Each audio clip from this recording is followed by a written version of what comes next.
احادیث کی روشنی میں لباس سے متعلق ہدایات بیان ہو رہی ہیں. اور گندا ہاتھ میلا کچیلا رہنے کی اسلام میں اجازت نہیں، اس سے منع کیا گیا. وہ تمہارے پاس زیادہ گنجائش میں سادے کپڑے پہنو، پیمانے لگا لو، لیکن صاف ستھرے رہو.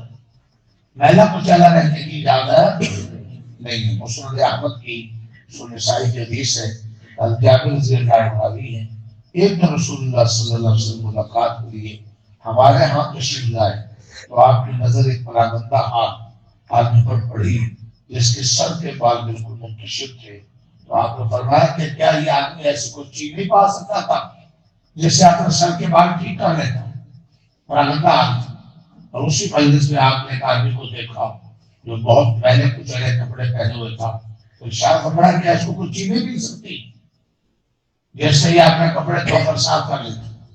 میلے کچیلے بالوں والوں کو بھی آپ نے تنبیہ کی کہ بال صاف کیوں نہیں کرتے، بالوں کو ٹھیک کیوں نہیں کرتے.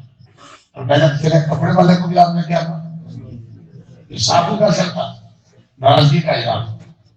صاف ستھرا رہنا، پاک صاف رہنا، اپنی حیت کو اچھا، دانت صاف، ناک صاف، بغل صاف، جسم صاف، بال صاف، کپڑے صاف. یہ اسلام میں طہارت اور صفائی مطلوب ہے. اور اس کا ظاہر کی صفائی کا اثر ہے باطن پر. آپ کبھی ناک دھو کر خوشبو لگا کر صاف کپڑے پہن کر بھی اپنے دل کی کیفیت کو نوٹ کریں. اور جب میلے کچیلے گندے پراگندہ کپڑے گندے، یہ اس وقت بھی آپ اپنے دل کی کیفیت، دونوں میں فرق ہو. جی ہاں، اسلام کا حکم ہے وعد الظاہر اس میں بات ہے. اپنے ذہن کو بھی ٹھیک کرو، اپنے باطن کو بھی ٹھیک کرو. اندر عقیدے ٹھیک ہو، عقیدے میں خرابی نہ ہو، نیت ٹھیک ہو، نیت میں کھوٹ ہو. دل کے اعمال، اللہ تعالیٰ سے محبت ہے، شکر ہے، صبر ہے، عاجزی ہے، توکل ہے.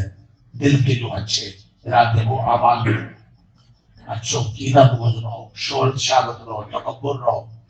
اس قسم کی یہ دل کی گندگی ظاہر کے حالات میں ٹھیک ہو، گھر کے حالات میں ٹھیک ہو، باہر کے حالات میں ٹھیک،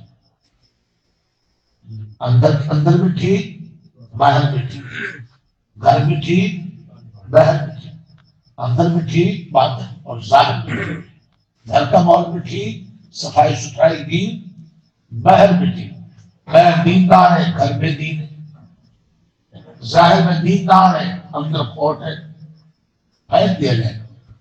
4 دن دنیا میں چکر دے سکتا، اللہ کا کوئی دین نہیں. اللہ ہم سب کو سمجھنے کی توفیق عطا فرمائے.